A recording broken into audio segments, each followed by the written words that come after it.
concernant ce bébé dans l'Apocalypse.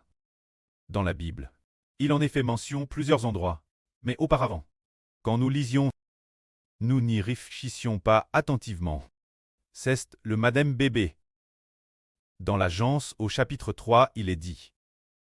Dieu dit au serpent, « Je mettrai inimitié entre toi et la posterie de la femme. Tu lui blesseras le talon, et il t'essérera la tête. » La posterie de la femme ici est. La femme est celle de l'Apocalypse. Cette femelle et la posterie est le bébé mis au monde par cette femme. Ainsi la gens avait déjà prophétisé qu'il y en aurait un. Appelle la posterie de la femme. Puis plus loin dans la Genèse, au temps d'Abraham, il est dit. Dieu dit Abraham, toutes les nations par ta postrite obtiendront la bénédiction. Cette posterie est aussi ce bébé dans l'Apocalypse. C'est vraiment merveilleux. De nombreux passages montrent un lien avec ce bébé. Plus tard dans les psaumes, quand on arrive au psaume, il est prophétisé qu'une bébé. Ce bébé est aussi merveilleux. Le psaume 2 dit « Tu es mon fils, je t'aille engendre aujourd'hui ». Dans le psaume 2, il y a une phrase qui dit par loin « Je publierai le décret de l'Éternel, car l'Éternel m'a dit « Tu es mon fils, je t'aille engendre aujourd'hui ». Alors ce bébé est aussi celui de « Tu es mon fils, je t'aille engendre aujourd'hui ».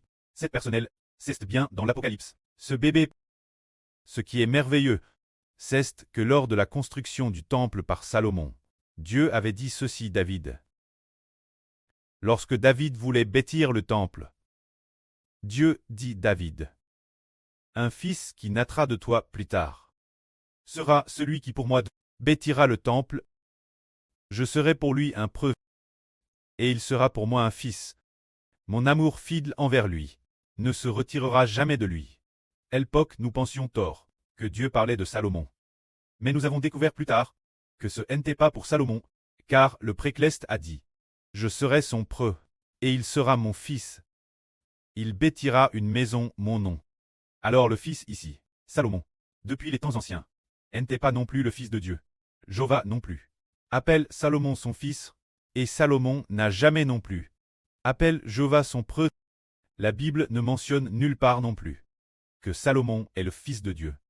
En réalité, celui qui appelle ici le fils de Dieu sous le nom de Salomon est une personne préfigure par Salomon. Le frère Héber symbolise par Salomon la construction du temple par Salomon. Préfigurait la construction du temple par le frère Héber. David symbolise le Seigneur Jésus-Christ. Alors celui qui bâtit le temple est le fils du Seigneur, qui doit bâtir le temple pour Dieu. Par conséquent, ce fils est celui qui l'avenir sera appelé le germe de David. Ce fils est le fils de Jéhovah. Plus tard, dans le livre du prophète Isaïe, plusieurs endroits prophétisent ce bébé, dont un endroit la 8e section. Isaïe chapitre 8 prophétise qu'il y a un bébé.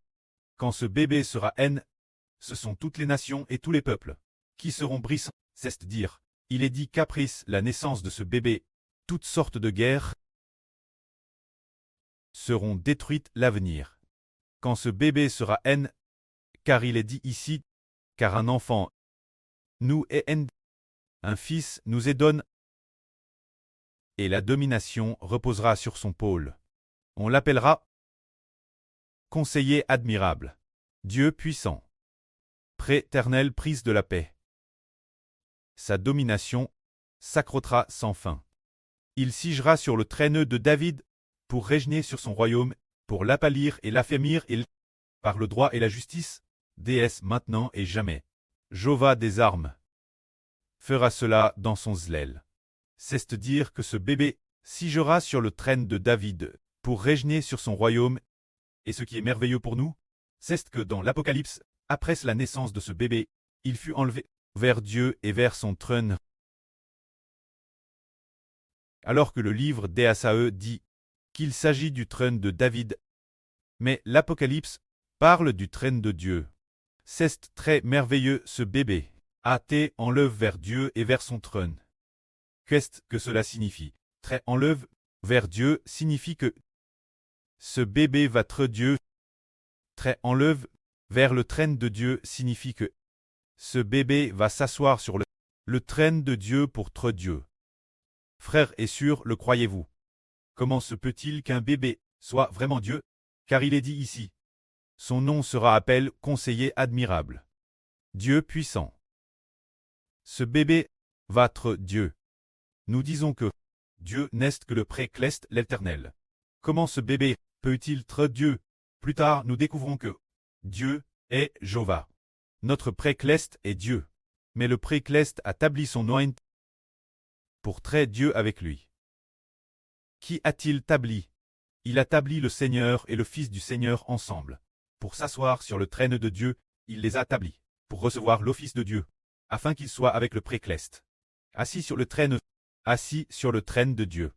Pour régner sur le royaume de Dieu, c'est pourquoi trait enlève vers Dieu. Trait enlève vers Dieu. Et vers le trône de Dieu. Signifie que ce bébé a été lève pour trait Dieu. Et que s'asseoir sur le trône de Dieu signifie que c'est TRS merveilleux. Puisque ce bébé est assis sur le trône de Dieu en tant que Dieu, alors il a une grande autorité et une grande puissance. Nous comprenons aussi que durant la vie de frère Ashbert, cela fait référence, le soleil d'Israël. Se dire, utiliser la lumière d'Israël pour clairer le royaume de Dieu, pour clairer le royaume de l'Israël spirituel. Se dire avec la lumière du soleil, pour le clairer, mais l'avenir, quand le moment sera venu, la septième trompette s'est accomplie, a retenti, alors ce bébé est ainsi celui-ci. Ce fils appelle le soleil. Il n'était plus seulement Israël. Ce moment-tel, il est aussi devenu assis sur le trône de Dieu. Pour traiter Dieu, gouvernant le royaume de Dieu. Le royaume de Christ, le royaume d'Israël, se dire gouverner son propre royaume, le royaume de son preux, le royaume de son grand preux. C'est pourquoi ce fils, le moment venu, lorsque cette période arrivera, son autorité viendra. Mais quand la septième trompette, avant de sonner, il tait Israël, mais dès que la septième trompette a sonné, le royaume de Dieu est déjà venu. La période où Dieu exerce sa grande autorité. Quand elle arrive, son statut est encore plus noble. C'est Hervler un mistre. C'est merveilleux. Dans le livre du prophète Saé, chapitre 66. Il est aussi parlé de ce bébé. Saé, chapitre 66. Parle de ce bébé, en disant que ce bébé est le peuple d'un pays. C'est merveilleux. En principe, nous disons que ce bébé devrait être une seule personne. Comment peut-on dire qu'il est le peuple d'un pays? Notre frère Eshbert, en lisant Saé, chapitre 66. Il y a un passage qui dit ceci. Écoutez. Une voix retentit. Sortant de la ville, une voix sortant du temple, c'est la voix de Jéhovah, qui paie ses ennemis leur salaire. Avant d'éprouver les douleurs, Sion a enfant. Avant que les douleurs ne lui vinssent, elle a donné naissance un fils. Ici Sion, c'est la femme de l'Apocalypse. Cette femme n'est pas réellement une femme, mais un pays une nation. Quel pays est-ce? Cela signifie le royaume de Dieu. Sion n'a pas connu de douleur. Les douleurs ne lui sont pas encore venues. Qu'elle a enfant un fils, qui a jamais entendu une pareille chose? Qui a jamais vu rien de semblable? Un pays peut-il traire enfant en un jour? Une nation peut-elle traire enfant en un instant, d'un seul coup? Cela raconte que le royaume des cieux, déesse que retentira la septième trompette, obtiendra les enfants de tout un pays. Les frères et sœurs peuvent-ils comprendre? Le bébé de l'Apocalypse, n'est-ce pas seulement le frère Ashbert? Eshbert et les descendants des Ashbert. Eshbert et les enfants des Ashbert.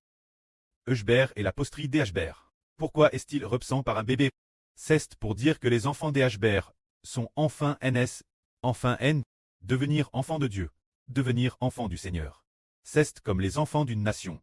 Tout comme un nouveau qui vient de naître, donnant naissance aux enfants d'une nation. C'est très merveilleux. Comment ce bébé représentait-il une nation? Avant, nous ne pouvions pas comprendre non plus. Maintenant nous comprenons, car la Bible dit, le peuple d'un pays peut-il naître en un jour? Gnarlement en un jour, Comment donner naissance un pays aux enfants d'une nation? Le peuple d'une nation peut-il naître en un seul jour? Mais peine en travail Sion. A enfant un fils. C'est dire. Dans l'Apocalypse 2, dès que la septième trompette sonne, les enfants d'une nation apparaissent. Les frères Essur disent, frère Hébert, comment se fait-il que sonner de la trompette prend un jour tout au plus? Juste le temps d'un jour, ou peut-être madame, un quart d'heure est possible, et une nation intire est née. Ce sujet, c'est l'aptre Paul, l'aptre du Seigneur, qui enseigne ainsi, pour nous faire comprendre. Il a dit que lors de la résurrection, ce sera en un instant, au son de la dernière trompette. Les morts ressusciteront. Ce moment-là, on entendra la trompette de Dieu. La voix de l'archange Michel, c'est dire. Il y aura toutes sortes de voix et de proclamations. L'être humain, en un clin d'île, en un instant, signifie la résurrection des morts. La naissance du bébé dans l'Apocalypse, il fait référence au fait que les enfants d'une nation ressuscitent, ceux qui sont morts ressuscitent. Les clestes ressuscitent d'abord. Puis les clestes, ceux qui sont encore sur terre, pour être enlevés vivants. C'est le cas pour certains. D'autres, après que la grande tribulation soit passe, seront enlevés, ou alors ressusciteront après avoir tué. Ensuite, cela signifie que la naissance d'un fils signifie que le bébé dans l'Apocalypse, les enfants d'une nation, signifie ressusciter d'entre les morts. C'est dire que les enfants d'une nation, en un instant, arrivent au royaume des cieux. Cette femme, la femme de l'Apocalypse, est le royaume des cieux. Le royaume des cieux a enfant un fils. Quand on dit un fils, en un instant, en un clin d'île, les enfants d'une nation arrivent au ciel.